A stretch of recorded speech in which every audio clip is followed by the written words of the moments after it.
Johnny, biggest beer in the world, mate. I can't wait. Get us the beer. No problem. Hang on, I've got you.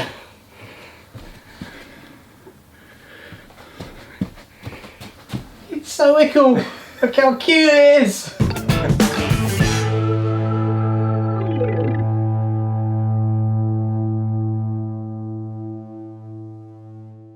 Hey Biggies, and welcome to what must be the most ridiculous video we've ever made. And we've made some ridiculous videos in our time. It's certainly pushing the envelope in terms of like what a beer can be. Yeah, absolutely, and what it can't be, possibly. So this thing in front of us, this is the strongest beer in the world. It's called Strength in Numbers. It's a collab between BrewDog and Schorschbrau. Schorschbrau. at some point. Which is the strongest beer, not the biggest beer, but the strongest beer in the world at 57.8%. Quick bit of context. Whiskey is very rarely that strength. Gin, never that strength. Vodka, well, it's petrol at that point. Rum, overproof rum is about the only thing I can think of that you... Yeah, it might reach 60. Might reach 60ish and it blow your absolute head off. Yeah. Looking forward to that. So, so this is the product of about a decade's worth of experimentation, not just by BrewDog, but by Schorschbrau as well. So there's two breweries who got involved in what can only be described as a drunken arms race. It was certainly a story of gentlemanly or ungentlemanly one-upmanship. Yeah, gentlemanly one-upmanship, but then every now and then there'd be a reference to the war. Which probably isn't okay.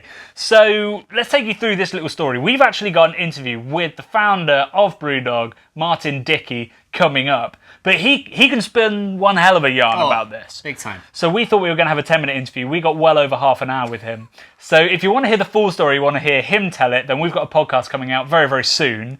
But until that point, you're lumbered with me and Brad filling in the gaps. So this whole story starts with Tactical Nuclear Penguin. Yes. Which was in about 2009, and it was an ice distilled beer. Tell me about ice distillation, Brad. So basically, ice distillation is a process whereby you freeze beer, and alcohol takes longer to freeze than the water in the beer. So the water freezes, and you take that water out, and you're left with stronger alcohol, essentially. Yeah. And you can kind of keep doing this to a certain point. Where you just end up with a very boozy slushy. Very boozy slushy. And that's an ice bock, essentially. Yeah, exactly. So, BrewDog did this, not like the Germans had in the past to, maybe 8-9%, just do it once. BrewDog did it 3 times, we reckon, and reached about 31-32% with their world's strongest beer. Yes. They were record chasing, weren't they? They were. Like... Trying to get on the old marketing train, as his BrewDogs want. Now, a brewery in Germany saw that this was happening and went, we can do that, ein besser. So they... You going to say it? Brewery? No, I can't say it. I don't know the name. So Schorschbrau. Schorschbrau. They made one to 40%. 40. A bock. So the traditional style, but they took it to 40%. That just obliterated the nuclear penguin. Absolutely. Dropping bombs on the nuclear penguin. The arms race started in all realness at that point. Exactly. So BrewDog then, not wanting to be outdone, not wanting to lose the headlines, came out with Sink the Bismarck, which was a couple of percent stronger. Maybe just 1%. 1% upmanship. So Schorschbrau came out with another one that was maybe only a percent bigger than that. So BrewDog, they were just ice distilling in a localized cream factory. They were. They decided to up their game, and they bought what was referred to by Martin as a medical fridge? A medical fridge, which he said cost more than a fermenter at the time. And we can't work out what it was supposed to be used for, but it's either sperm, or it's maybe hearts. It went down to minus 170. So... no, he said minus 80. Was it 80? I don't know, there's a lot of numbers. It's called Strength in Numbers. I thought it was 80 degrees. And that's the point where we are going to join Martin in this video so he can tell us what happened next. So we thought, okay, we need to raise the bar so high that it's done and they're not getting messed about anymore. They'll say, well done, or wunderbar, Schottland. But we got, so we took it to 55% alcohol. It took us forever. We ended up with like a load of like burns on our fingers from when you. So obviously we were in 1,000-litre totes before when we were doing it for the ice cream factory. We're now down. We're talking about 20-litre, little demi-john things. The bottles. There was 11 bottles in total. There was 9 taxidermy stoats and 4 taxidermy squirrels, and that beer was the end of history. And we thought that was done and dusted. We don't need to. We can put our medical freezer away, and we don't need to do anything else. And then shortly after, Schorschbrau had this. I don't know what they did. They must have had one of those marketing groups where they sit and think about names, but they came back and they called it Schorschbrau Schorschbock 57. So yeah, they beat us again. A lot of brains went into that one. A lot of time. Yeah. Actually, they are pretty clever that they can make the beer to that percentage, to be honest. Yeah, they're more focused on the tech, yeah. Marketing department, not so much, but the process they've got dialed in. So, yeah, they did 57, and we started coming back again, and we had a Belgian, a hoppy Belgian strong golden ale that we started making, and this was going to be our swan song at 57.1% or something like that. So you're still believing you can win? You're still like, this will be the last one? We still thought we would get them, but then, at that time we were beginning the process of moving breweries, and we were super busy. We couldn't keep up with production as it was. And so we made this beer, we started freezing it, and we're like, we just have to put it aside just now. We'll maybe come back to it in 6 months once we get a bit of time.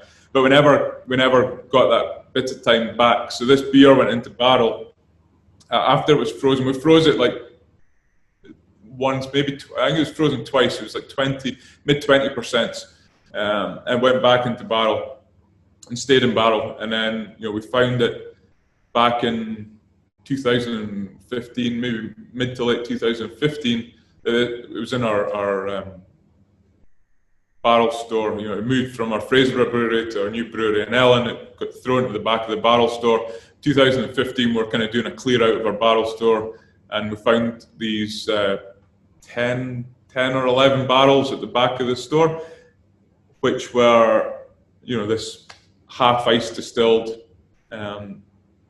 big Belgian golden strong ale. And we tasted it, and it was really, really cool. It'd been it was like really great barrels that it went into, and it'd been in there for best part of like 3-4 years. So that was what became Death or Glory, and we sold, the majority of that beer, well, everything minus one barrel, at that over the next couple of years. There was the original one in 2015, and there was a subsequent one since then. And we were left with this one barrel left in our store. And then, I guess the world hasn't been going in an ideal direction for the last couple of years with climate change, with COVID, with, I think our governments in every side of the Atlantic. And, we thought, well, maybe we could revisit this program, but I think what the world doesn't need is more separation and more angst and more whatever pretend feuds, whatever you want to call it.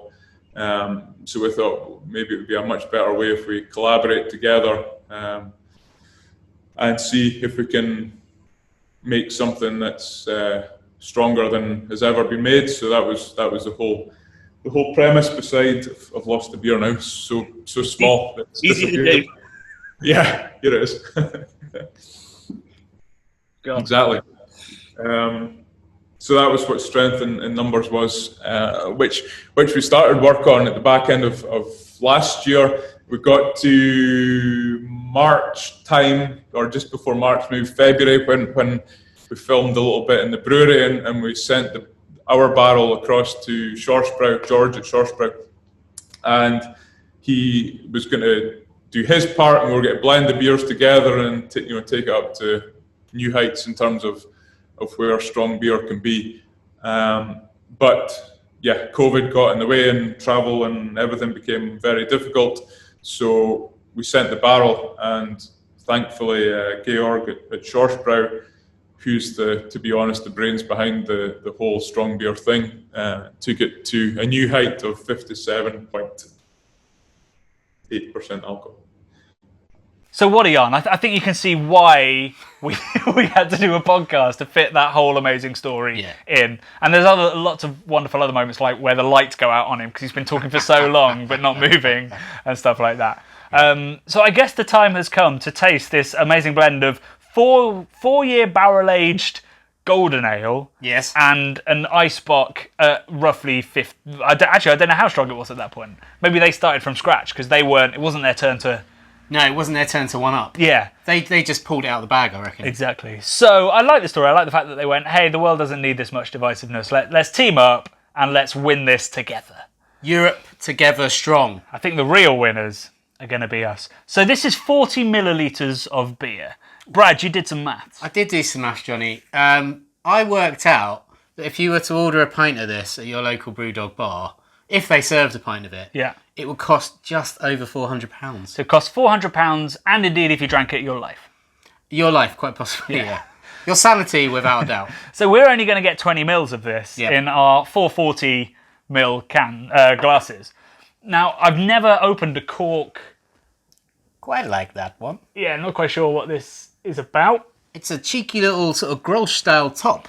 Do you reckon if I just push it, it'll go? I feel like you're going to smash the glass if you do. Oh. I'm scared, Johnny. Okay, I needn't have been scared. Right, how do I know what half of this is? Oh, it's goopy. I can't even swirl it, it's too thick. Yeah. Okay, let's see what we get on the aroma. I'm getting umami from here. Ooh, bloody hell. Really treacly. I don't have any nose Soy hairs sauce. left, Johnny. I mean, it's got booze on it. There's loads of soy sauce on that. Loads of what is probably autolysis. Oh, Loads wow. of booze, toffee. Come on, give me some more notes other than wows and eyes watering. and sounding like a smoker. I mean, sometimes I make dolphin noises. This is actually... I think I sort might of be getting an high. elephant doing the cinnamon challenge. Getting high or something off of it. It's the fumes of this alone are... Whoa. Overwhelming. Bloody hell. All right. Going in. Yeah, I'm only going to take a sip. I'm not just going to... This isn't a university shot situation. Oh, it burns all the way. I'm just overwhelmed by that. All the way down. I mean, I'm quite enjoying the experience despite the fact I'm going, wow. But Are you crying, Brad? yeah, I kind of can't even tell you what it tastes like because my tongue's gone numb. Numb. After the burn, after the forest fire. Honestly, if you gave me some sushi, I'd dunk it in that. That's great. Yeah. It's really sweet soy sauce with a massive alcohol burn. It's like raisin, treacle, soy sauce, pain. You're well known for saying umami quite a lot. Yeah. This is... Apparently it's a drinking game now. This is... Yeah, I saw that in the comments. This is umami. Thanks. On a... I would say on a plate. You can almost put it on a plate. It's so thick. Look at the legs on that. It's like... It's like a bloody millipede, so many legs. It's incredibly raisiny. It is rum and raisin. Now I've had a chance to like take it in a bit more. It feels volatile. Yeah. You could make a really small Molotov cocktail from this. If you chuck this at somebody. Yeah. Sort of Bloody more of a warning Molotov cocktail. Like, I've got bigger ones. If I need them. Don't be naughty. Yeah. I must say, I really enjoy it. This is the sort of beer that is a once in a lifetime experience. You're not going to drink this every day, but this is a hell of a lot of fun. I think there's a lot of complexity to it. Balance is not a word you could ever use with this, but there is definite oak character on the tongue. Like, there is tannin there. What do you think? I mean, we know what Martin's interest in this is. It's both scientific and it's marketing, it's promotion, it's a lot of fun. I admire BrewDog for pushing the boundaries in a lot of the sort of things they do. At the minute, it's a lot of environmental stuff, so good on you, lads. But cheers to that. you know, I love the fact that they're still pursuing one of the things that they pursued very early on, which is strongest beer in the world. Like a lot of other breweries might have gone, you know, we've done that now, we'll move on. At the point where they spent God knows how many grand on a fridge, most accountants teams go like, nah, maybe leave it there, guys. Yeah, but it just shows you. I think they're great at telling stories, BrewDog, and this has got to be one of their sort of longest running narratives. Longest running jokes. Yeah. Don't know about you, Johnny, but I'm going for a lie. I am.